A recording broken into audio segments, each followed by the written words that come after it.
Yeah, so, like I was saying, like, why would you, people, no one wants that or likes wants to be locked up in a cage, you know what I mean, or whatever. No, I don't believe in So it. why See, would human beings this is the do problem. it to animals and Well, this is whatever? another problem with our world. Yeah. You know, we come across metal, whatever, and invented it, and then we started making prisons with it, whatever. You know, metal cages and things like this, whatever. Yeah. And we're living in a world full of cages where we put animals in them and things like that, whatever. And it's not right whatsoever. Right. Nothing should go in cage. Yeah. Nothing really, like, especially human beings, whatever. Again, people do wrong. Some people do wrong things because they've not had a proper upbringing. Yeah. For one. Yeah. Or there's just something. Yeah. And sometimes it's just no good locking them up and punishing more when they've already been punished in life for some reason, for something else, they don't know any better. Yeah. Do you know what I mean? Well, but you can't have certain people running around loose in society there. Yeah, but things have changed, alright? Yeah. Like over the last few thousand years, Well, you wouldn't feel comfortable though, or I wouldn't feel comfortable personally, I don't think, knowing, let's say there was a serial killer in New Milton, running around murdering people, randomly. No, nobody feels, but we're living in the world. If we didn't decide that we had to do, as a society, we didn't decide that we had to do something with this person to deal with that problem so that people can be safe, then we need to find... We're living in a catch-44 situation here, this system's evolved so over thousands of years, Yeah. I say, when you think about like the story of Jesus when he was born, when Mary went into the stable and all this, yeah, they had to rent the room out. Right, so you go back 2,000 years, and they're actually paying rent to someone, like somebody actually owned a house. And the system's not far from what we've got now. Yeah. And this is what I find a little bit. Someone a long time ago started to make everyone pay for everything.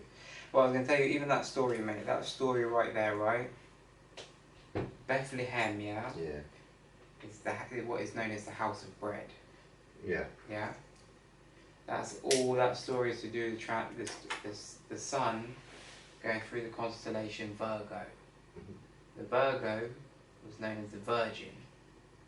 That's where the whole thing of the Virgin comes from, the Virgin Mary. Bethlehem basically translates into the House of Bread, which was a figure of speech for Virgo, the constellation Virgo. Yeah? So even that story in itself, if you see what I mean, there's astrological information and science behind these stories, if you see what I'm saying. I think there's something behind everything. So really. that's why I'm saying to people, when people do, not to go too much off topic, but when people are reading this stuff and taking this information in, they have to understand that there's not just surface level information, if you see what I mean. There's deeper, deeper understanding to it, But yeah, going back to, fear and hate, I really hope that this episode has helped someone out there to maybe reevaluate the way they feel about certain people, or if they're harboring unforgiveness or hatred or resentment, like you said, or bitterness or anything towards anyone, that they learn to resolve that and deal with it and move on with their lives, because, and the same thing with fear. If you've got any fears, try your best somehow to deal with it and not to allow it to affect your life too much. Even if you're not able to completely overcome it, try to find a way that you can still live and enjoy your life without constantly being in fear, and not being able to do anything, There's many different ways. Some people seek therapy, some people seek, there's all types of different things, different methods, and to each their own, it depends on you, of course. But yeah, like I said, I hope this week's episode on fear and hate has helped someone out there to understand that, these two things are are not constructive or productive to their life or society. It's just You know, negative, isn't it? It's just negative. It's not bringing anything good. You know, it's you know, it's not, you know, it's just negativity, and the world has enough negativity in it, as we know anyway. So, you know, the more we can reduce negativity, the better in my eyes, you know. So yeah, you know. Yeah, I think another important thing really for people is space, living space. Yeah. Okay. Yeah. Yeah. Because they're going to get angry, you know, if they haven't got enough living space, you know, or if they're in a place where it's not very nice. Mm. You know, I mean, you get your prisons, all right, but you do get places where they build, where, like for instance, a big block of flats, for instance, or something, and you know, neighbours have got to put up with each other's noise and all kinds of things, you know. Yeah. Yeah. You know what I mean? Yeah. And there's a lot, you know, there is a lot of anger built, you know, in some people, you know, and like for instance, you know, like if you're sort of like living in a place and the walls are made of sort of cardboard, you know, and you can hear your neighbours every day. Yeah. Yeah. Yeah. With music on. You get, you know, you feel like moving out and things. It can disturb you, can't it? You know, and you can sort of build up some kind of hatred, you know. And all this, you know. That happens a lot, and sometimes too because of lack of communication too, you know. So even with couples, sometimes couples build up resentment between each other for various things over the months or over the years. Yeah. And they don't talk about it or express it. Mm-hmm. And then one day it all boils over, and one of them explodes or both of them explode, and everything comes out. Everything comes out that they were harbouring all the true feelings and emotions and everything else that explodes. because they don't communicate about it. They don't deal with it in a constructive or productive way, like I was saying. And instead of that communication and talk about it, like discussing it and really talking about it as two grown-up, mature human beings, they both keep it all inside, you know, pretend like everything's all okay, everything's fine, and then one day, after a few years, big argument. You know? That's right.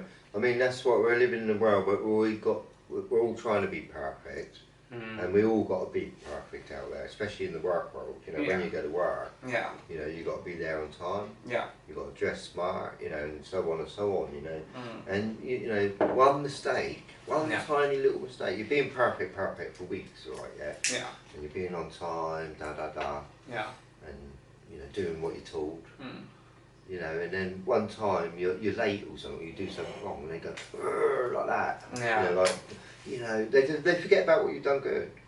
Do you know what I mean? Yeah, all this good, all this. But that's just human beings for you in general, though, mate. Yeah. Because like I was watching a thing the other day, and I'm not trying to say what people should do, what people should and shouldn't do in their relationships or whatever. But I'm just, because of what you said, I'm just bringing something up quickly. This woman had been married to a man for 50 years. No, sorry. This man had been married to a woman for 20 years. Yeah. Yeah, they were high school sweethearts, got married, been together up into their 40s. All they'd ever known was each other. He used to travel for business. One day ended up, I think he was a pilot. One day he ended up getting seduced by another woman, had an affair, one night stand. First time he was ever unfaithful in their relationship. Was completely honest to his wife about what happened. After 20 years, without one mistake, she left him. He ended up remarrying to another woman. Yeah. They've been together for 30 years or 35 years. And he was also unfaithful to that lady once as well. When the first wife found out that he'd been unfaithful in his second marriage after 25 years, 30 years, same thing again. She asked his wife, because they'd always maintained contact, she asked his second wife why she didn't choose to divorce him. And she said to her,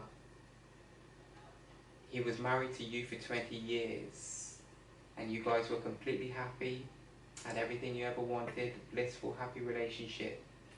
He committed one mistake and you took everything away. You completely ended everything based on that one mistake. But she said, I've been married to him for 25 years or 30 years, however long it was, and I've been completely happy, yeah?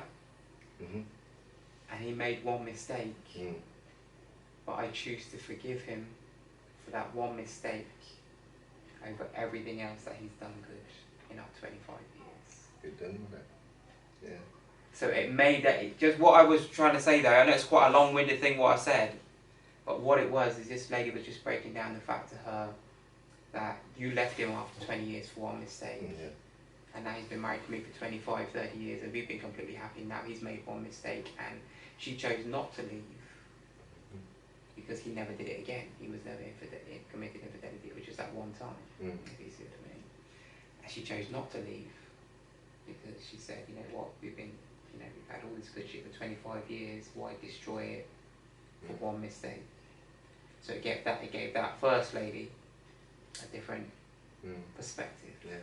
If you see what I mean. I mean, you could get married, say you met someone, like I did my wife, for instance, or something, and I said to my wife, right, can we both be unfaithful? Well, I think that happens today though, mate. I think in today's society, we're living in a lot more, really, like, open society today, mate, where people, there's a lot more, like, polygamy happening, and a lot more, all that kind of stuff. Yeah, especially with the internet. Yeah. You know, like, but there's a lot of couples today that they got 2 wives and a husband, and sometimes you've got husbands that have got multiple wives, 6 wives and stuff, and all sorts of things going on. Well, that's the way I look at it, really. Like I said, I got married, learned my lesson about it, and I look at marriage in a very different way now. And I think it should have been. It's like an invention almost. That's how I kind of funny look at it. Do you know what I mean? And I think really man is naturally meant to go around, meet a woman, spend sort of a year with them, and get them pregnant, have babies, and just settle with them, just have like 10 or 15 children with them. Yeah. Without getting married. Reproduce. The marriage thing was invented. Do you know what I mean? Yeah. In like pigeons, for instance. Wood pigeons. Talk about them. Yeah. You can Google this. Yeah. Apparently, like wood pigeons are the most intelligent birds in the world. Are they? Okay. That's interesting. They've got the wood pigeons. Yeah. Yeah. I film them sometimes. Alright, they're lovely. Alright, they're different to racing pigeons a little bit. Yeah. But they, but apparently they've got the ability to recognise themselves in the mirror. Okay. And other birds can't do that. You see, and they're also can read letters apparently, things like this. Apparently they're well used for messengers as well. And all this sort of stuff. Back in the day, yeah. Yeah, 500 years ago, but they did have postmen. But yeah, that's they're apparently the most intelligent birds in the world. Do you know what I mean? Yeah. Yeah. I can't remember what I was talking about before. Yeah, that's what I was trying to remember as well, because I was actually going to make a point as well. I was saying, that's what I was going to say about the pigeons. They meet, and they meet for life. Male and female. They're partners for life. They don't get married. I know what I was going to say. They don't get married though. I'm not saying that men are by nature predestined or destined to be unfaithful. Because me, myself, in my marriage, I've always been faithful. I've never been unfaithful to my wife in the 10, 11 years that we've been together. But men are genetically created to reproduce, to spread their seed, essentially. That's just the way men are created. That's why men can have children right up till they almost until it no longer works. Essentially, if you see what I mean. Men can have children almost up until scary, eh? If you see what I mean, where women can't. If you see what I mean, that's one fact in itself. not only that, but men reproduce the amount of amount we produce every day. That we're just designed that way. We are designed to reproduce. And whereas women, obviously women have to be ovulating and they have to have their eggs and etc. Whereas men, like I say, like women, and this goes for. So I'm just saying, men. I think men we're kind of genetically, in a way, predisposed to be not unfaithful, but to have multiple partners. If you see what I mean. Yeah.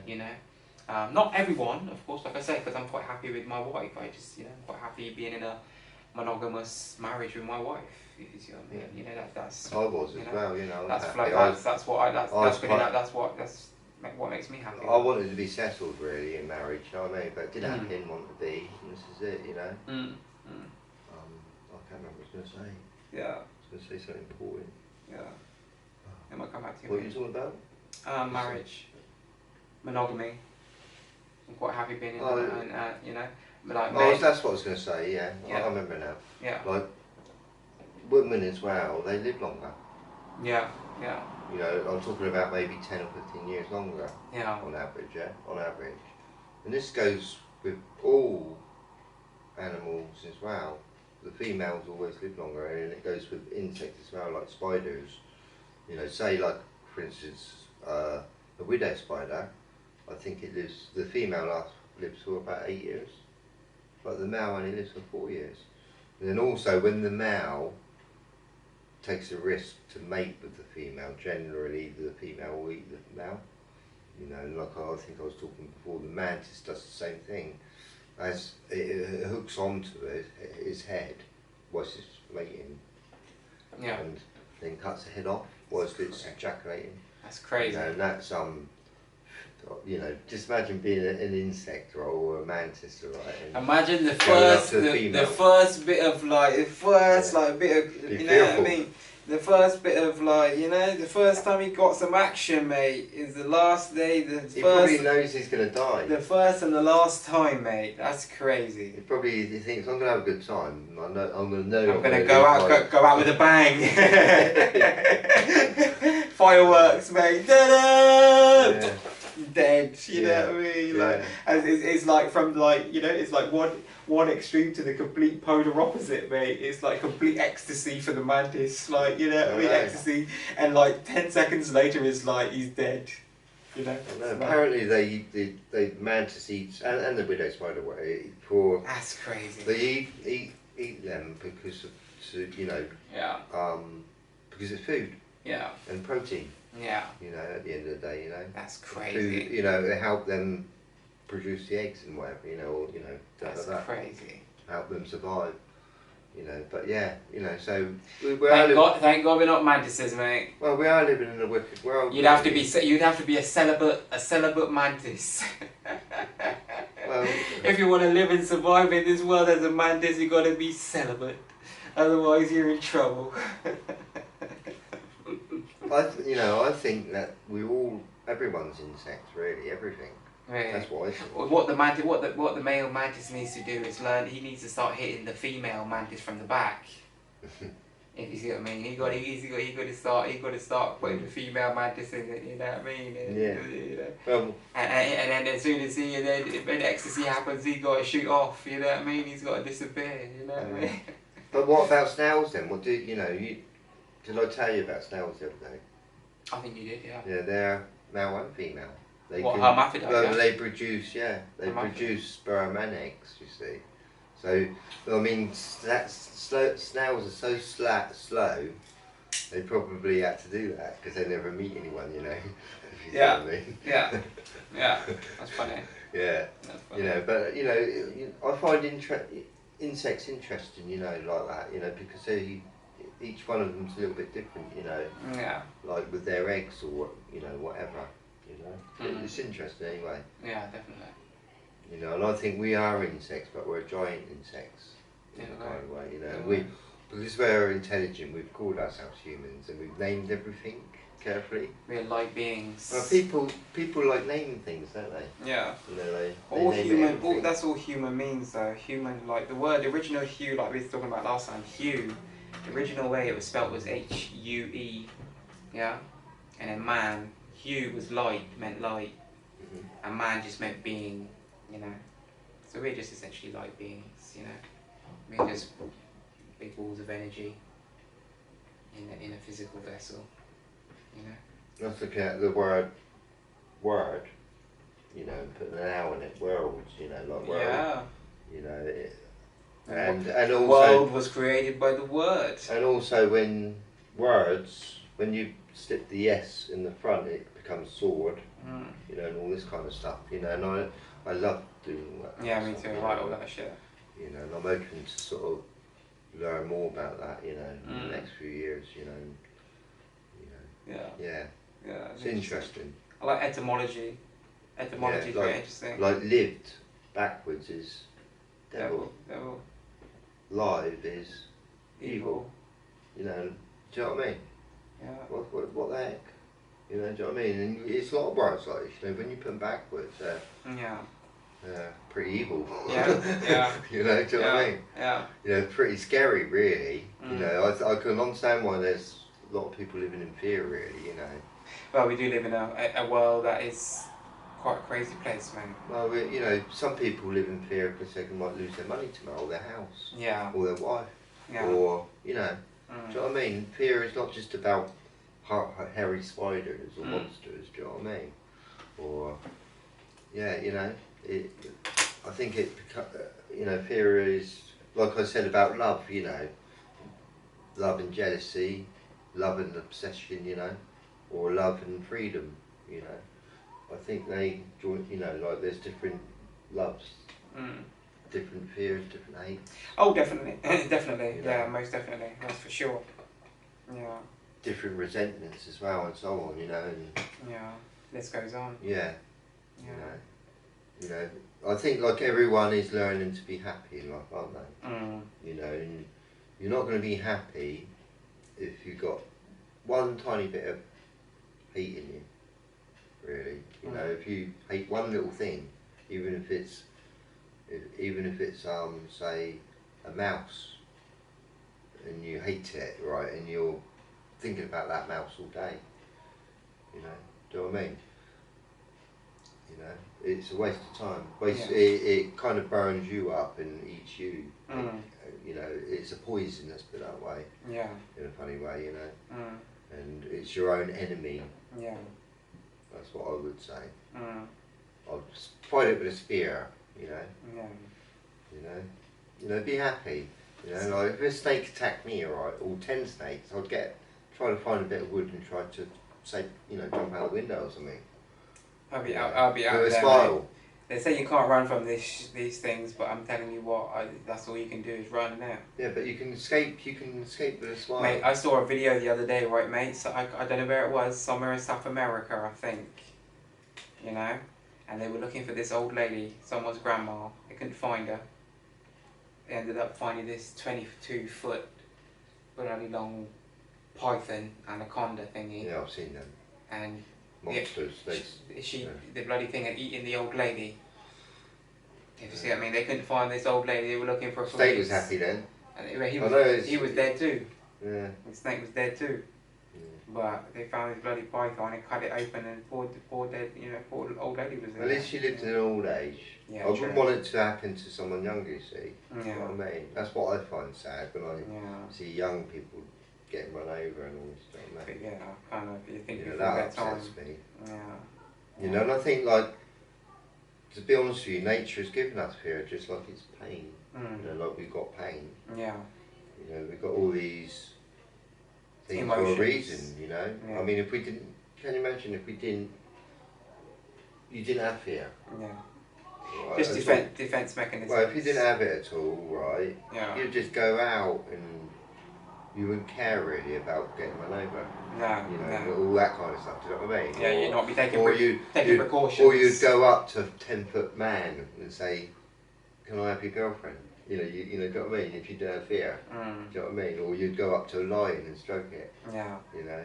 Yeah. You know, you can't do that. You know. You've got to have sense. You've got to have sense too. We've got to have fear in us. Have some sense. You know. Right. I think we've got got to have hate in us in a funny way, you know, in a kind of way. You know? It's okay not to be fearful, but it's okay. You also got to have some sense. You're not just because you don't have fear doesn't mean you're gonna think, okay, I'm going to jump off the bridge now, right? You know what I mean? You know, but yeah. Anyway, mate. Yeah. We're coming to the end of this week's episode. Is there anything that you any last words or anything you want to say to the people before we wrap it up and call it a night for this week's episode? Yeah, just love everything. You know, love every tree, every flower. Spread love. Love every pigeon, you know. That's it. And try not to hate anything. That's you know, it. and then you might smile more often. Yeah. That's it. I mean, one more thing I say is, the more you smile today, the more you're going to enjoy today. Definitely. That's it, simple, you know. And I always say to people, like, it sounds funny, right? But if you're feeling miserable or you're having a bad day or whatever, it sounds really silly, but look in the mirror and just smile at yourself. Or laugh, you know. Or laugh for 30 seconds. And I guarantee you're going to feel a hell of a lot better. Yeah. Or another one is, you know, like, when I'm feeling a little bit, you know, also I just go for a walk. Yeah. That's one of the best things you do. Or for some reason you can start dancing, you know. Yeah. That will stop you fearing. You know. It's like something, when you do that, right, it's like it almost triggers something in your brain, essentially. Like, you know, you wake up in the morning, take a shower, get a shower, look at yourself and just smile at yourself in the mirror very quickly, you know. It does something to your brain where it just sends, you know, it just sends off that trigger to say that, you know, you're feeling good, feeling happy, you know, in the right frame of mind, you know. Anyway, mate, anything else you want to leave with the people before we call it a night? No, I said no. Okay, guys, hope you guys have enjoyed this week's episode all about fear and hate. And yeah, we'll be back again next week with a brand new episode, of course, so please stay tuned for that. If you haven't already, please like, comment and subscribe. And yeah, this is the Philosophy Podcast. I am Controversy. This is my host, Darren Love! And we are the Philosophy Podcast. The most scariest person in the world! And we will be back live and direct next week with a brand new episode. Hope you enjoyed this week's episode, guys. Good night. God bless. One love. Bless up.